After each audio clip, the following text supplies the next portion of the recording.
आइए स्वाध्याय सत्र का शुभारंभ करते हैं।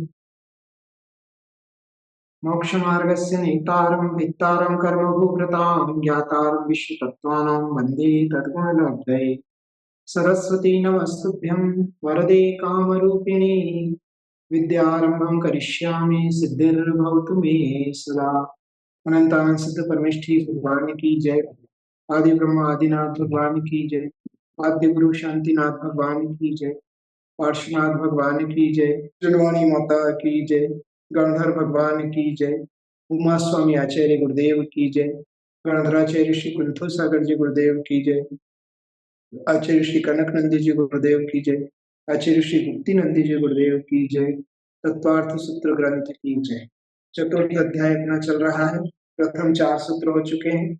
सर्वप्रथम उन सूत्रों की उच्चारण करते हैं, उसके पश्चात आगे की चर्चाएं प्रारंभ करेंगे। तो इस प्रकार हमने यहाँ पर 4 सूत्रों में देवों का सुख किस प्रकार का होता है।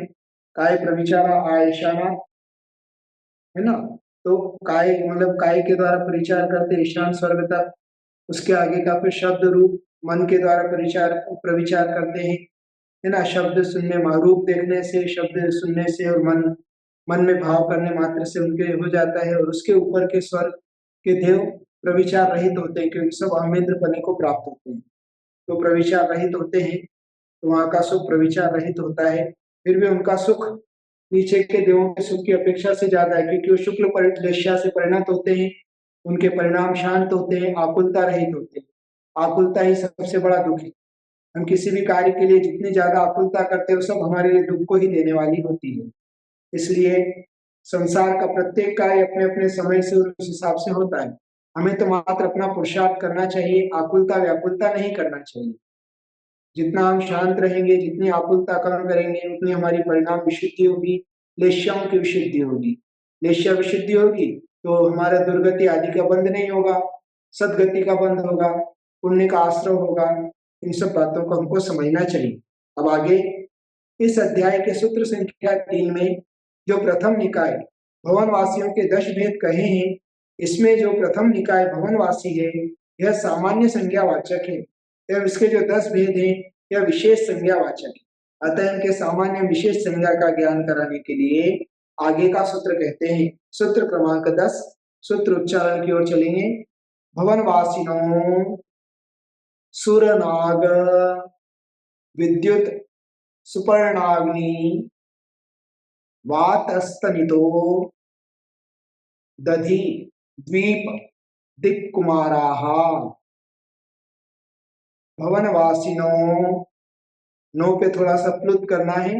भवनवासिनो सुरनाग विद्युत सुपर्णाग्नि वातस्तनितो दधि द्वीप दिक्कुमाराः। भवनवासिनो सुरनाग विद्युत सुपर्णाग्नि वातस्तनितो दधि द्वीप दिक्कुमाराः। इस प्रकार से यहाँ पर बताए संधि विग्रह। भवनवासिना प्लस असुर प्लस नाग प्लस विद्युत प्लस सुपर्ण प्लस अग्नि प्लस वात प्लस स्तनित प्लस उदधि प्लस दीप प्लस दिक् प्लस कुमाराः। सूत्रार्थ, भवनवासी के देवों के 10 प्रकार हैं। असुर, नाग, विद्युत, सुपर्ण, अग्नि, सब में कुमार लगाया है ना। तो असुर कुमार, नाग कुमार, विद्युत कुमार, सुपर्ण कुमार, अग्नि कुमार, वात कुमार, स्तनित कुमार, उदधि कुमार, दीप कुमार, दिक् कुमार, ये भवनवासी के 10 भेद हैं। जिनका स्वभाव भवनों में निवास करना है वे भवनवासी है। प्रथम निकाय की सामान्य संज्ञा है, असुर कुमार आदि विशेष संज्ञा है। विशिष्ट नामकरण के उदय से प्राप्त होती है। यद्यपि इन सब देवों का वय और स्वभाव अवस्थित है, तो भी इनके वेशभूषा, शस्त्र, यान, वाहन और क्रीड़ा आदि कुमारों के समान होती है। अतः इन 10 के साथ कुमार शब्द लगा है ना। मतलब इनकी उम्र आदि तो स्वभाव का अवस्थित होता है, जैसा होता है उतना ही होता है, किंतु इनकी वेशभूषा, शस्त्र, यान, वाहन और क्रीड़ा आदि सब भिन्न होती है और कुमारों के समान होती है। और कुमारों के समान होने के कारण इनके आगे कुमार शब्द लगा है। और ये तो अपन जान के आई है। रत्न प्रभा के पंख बहुल भाग में असुर कुमार के भवन है। खर पृथ्वी भाग में ऊपर और नीचे 1,000 योजन छोड़कर शेष 9 प्रकार के कुमारों के भवन है। तो इस प्रकार से भवनवासी के 10 भेद यहाँ पर बता दिए गए। अब अगले सूत्र में दूसरे निकाय की व्यंतरवासी यह संज्ञा नाम है एवं उसके 8 भेद रूप नाम विशेष संज्ञावाची है। अतः सामान्य विशेष संज्ञा को प्रतिपादन करने के लिए आगे का सूत्र कहते हैं। सूत्र क्रमांक 11 उच्चारण की ओर चलेंगे। व्यंत्राहा किन्नर किम पुरुष महोरग गंधर्व यक्ष राक्षस भूत पिशाचाः। व्यंत्राहा किन्नर किम पुरुष महोरग गंधर्व यक्ष राक्षस भूत पिशाचाः। व्यंत्राह अर्थात व्यंतर देवों के किन्नर किम पुरुष महोरग गंधर्व यक्ष राक्षस भूत पिशाच, ये 8 भेद होते हैं। जो बोलते हैं ना भूत आ जाएगा, पिशाच है, ये सब वास्तव में व्यंतर देव है ना। यक्ष जो भगवान के शासन यक्ष यक्षिणी होते हैं वो यक्ष जाति के व्यंतर देव हैं। इसी प्रकार से किन्नर होते हैं, किम पुरुष होते हैं, मोहरग होते हैं जो नाग आदि जो आते हैं, नाग का रूप बनकर आते हैं प्राय वो मोहरग देव होते हैं। जो सर्प का रूप बनाकर आ जाते हैं मोहरग देव होते हैं। ये व्यंतर देव इस प्रकार के होते हैं। लब्धार्थ जिनका अनेक देशों में निवास है वे व्यंतर देव कहलाते हैं। यह सामान्य संज्ञा है। इन व्यंतरों के किन्नर आदि 8 भेद विशेष नामकरण के उदय से प्राप्त होते हैं। इस जम्बू द्वीप से असंख्य द्वीप और समुद्र नामकर ऊपर के खर पृथ्वी भाग में 7 प्रकार के व्यंतरों के आवास हैं तथा पंख बहुल भाग में राक्षसों के आवास हैं। अपन आवास तो पहले देखकर आई है। तो ये अनेक देशों में इनका निवास होता है, एक जगह नहीं रहते। इनकी जहां मर्जी हो वहां अपना निवास बना लेते हैं, है ना। पुराने गुफाओं में, भवनों में, खंडहरों में, पेड़ों में, कोटरों में, नदियों में, नालों में, जहां जहां उनको जब रुचि पड़ती है वैसा वो अपने अपने स्थान बना लेते हैं, स्थान परिवर्तित भी करते रहते हैं सूने मकानों में, है ना। इसलिए आप कभी भी जैसे आपके मंत्र जाप आदि के आसन या चटाई होती है ना, उनको कभी भी पूरा बिछा हुआ नहीं छोड़ना चाहिए। आपके घरों में जो बेडशीट और बिस्तर होते हैं, आजकल क्या है लोग ज्यादा बीमार क्यों होते हैं, क्योंकि उनके बिस्तर पूरे बिछे हुए रहते हैं। जबकि पुराने लोग अपनी चटाई अपना जो संस्तर है वो रोज उठाकर कोने में रखते थे। किंतु आजकल वो डबल बेड का और डनलप का सिस्टम है तो बड़े बड़े गद्दे बिछे रहते हैं, फिर उस पर चादर आदि भी बिछी रहती है। फिर वो अगर ज्यादा समय तक होता है तो व्यंतर देव उस पर निवास कर सकते हैं, करते ही हैं ऐसा नहीं, और वो आ सकते हैं उनके रुचि का हो तो। फिर आप अगर निश्चय आदि नहीं बोला और कोई नाराज हो गया, क्योंकि बहुत सारे व्यंतर जाति में जो है ये संश्लेष परिणामों से मरकर वहां पर उत्पन्न होते हैं, आर्त रौद्र परिणामों से, आर्त परिणामों से कई ऐसे वहां जाकर उत्पन्न होते हैं। फिर उनके स्वभाव ऐसा ही होता है, संश्लिष्ट परिणामी होते हैं तो फिर वो बदला लेना, बुरा करना, इस प्रकार करते हैं।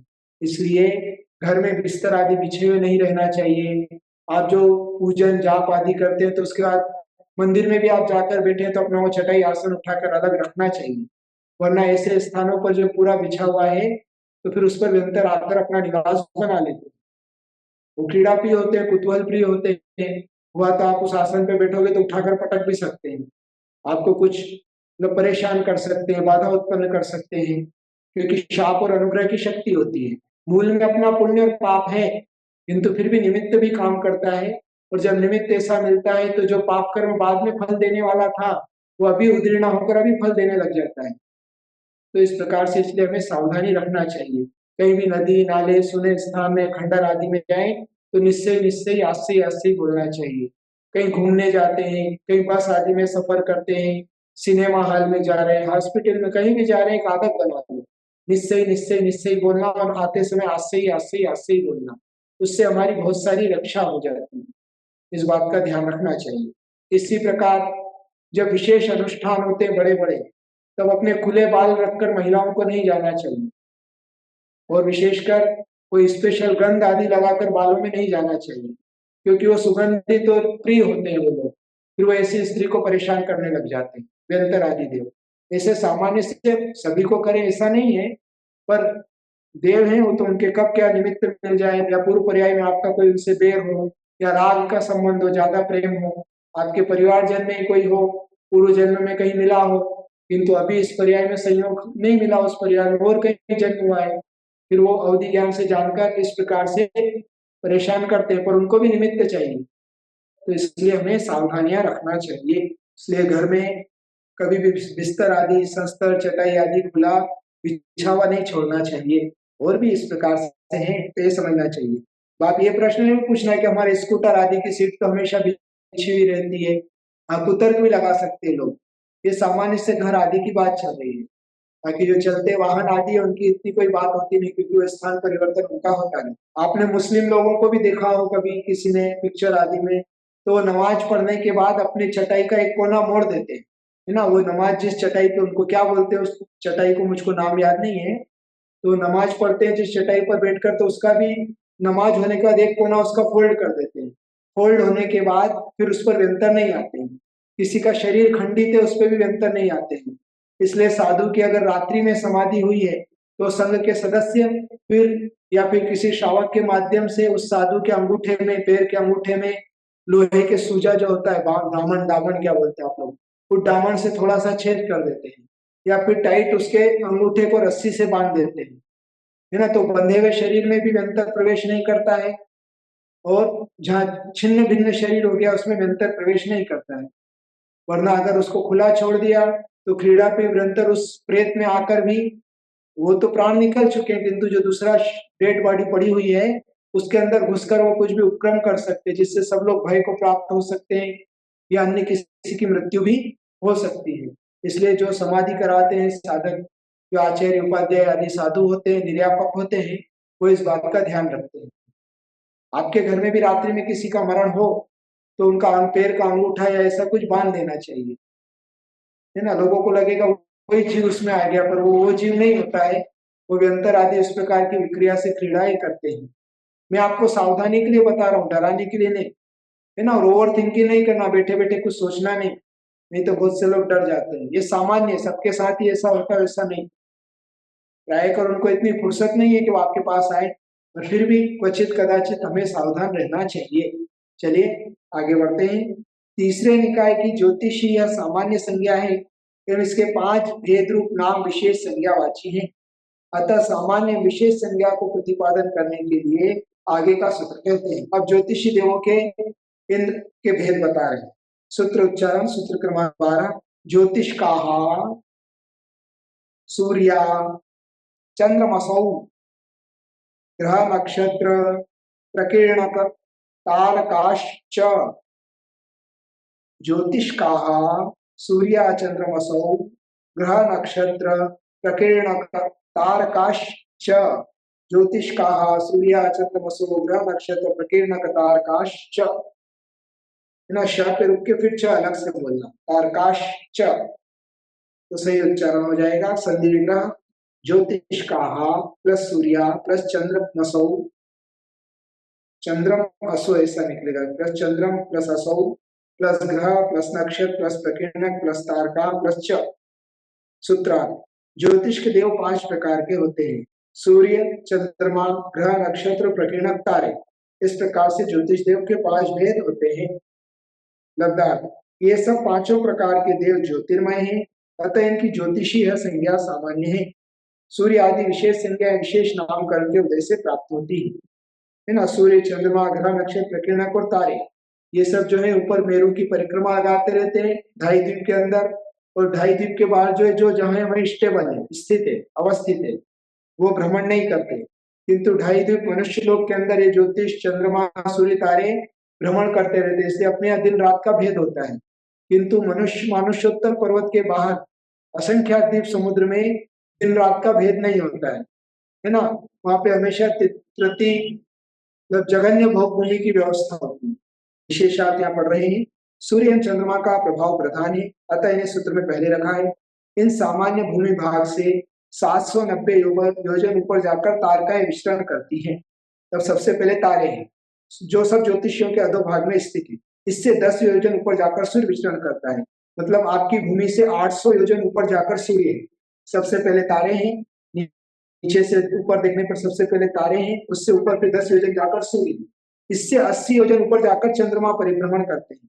सूर्य से भी ऊपर 80 योजन, मतलब 880 योजन पर चंद्रमा परिभ्रमण करते हैं। इससे 4 योजन ऊपर जाकर नक्षत्र है, जो 27 नक्षत्र बताए गए हैं, है ना, कहीं कहीं 28 भी माना गया है, तो वो चंद्रमा से भी 4 योजन ऊपर है। मतलब 884 योजन पर वह है। इससे 4 योजन ऊपर जाकर बुध है, बुध ग्रह है ना, वह जो 4 योजन है ऊपर। फिर इससे 3 योजन ऊपर जाकर शुक्र ग्रह है, शुक्र है, शुक्र का विमान है। इससे 3 योजन ऊपर जाकर बृहस्पति है, और इससे 3 योजन ऊपर जाकर मंगल है। इससे 3 योजन ऊपर जाकर शनिश्चर है। यह ज्योतिषियों में व्याप्त नभा प्रदेश 110 योजन मोटा और घनोदधि पर्यंत असंख्या द्वीप समुद्र प्रमाण लंबा है। इस प्रकार यह जो है सूर्य और चंद्रमा का यहाँ पर विस्तार बताया, ज्योतिषी देवों के भेद बताए। चलिए, अब ये 2 सूत्र विशेष हैं, कल चर्चा करेंगे आगे के सत्र में। आज इतना ही रखते हैं। जिनवाणी के ज्ञान से सूझे लोकालोक, सो वाणी मस्तक्षरों सुधाते 9 बार नमोकार मंत्र का जाप करेंगे। इसके लिए बहुत सारा मंगल आशीर्वाद।